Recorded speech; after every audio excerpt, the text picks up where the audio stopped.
Мына Қазақстан азаматы, Қазақстанның патриоты ретінде мына Петропавловск қаласының атын Қызылжарға ауыстыру жөнінде өз көзқарасыңызды айтсаңыз.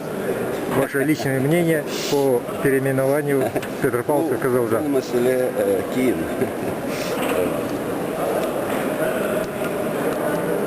Талқылау керек. Несі қиын? Несі қиын?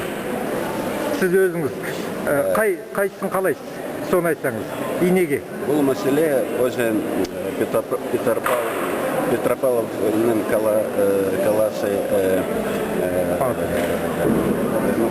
турактар өзін шешеу керек. Неге? Парламент сонда нені шешеді? Бұл Халық парламент сайлады. местный вопрос. Я считаю, что все такие вопросы надо отдать местному самоуправлению. В каждом городе должна быть избираемая самим населением власть. У нее должна быть своя компетенция по тарифам, например. И уж по наименованию, само собой, улицы. Спасибо. Не будем на коммунальный вопрос переходить. Ваше личное мнение. Вы за Қызылжар или за Петропавловск? Я за Петропавловск лично.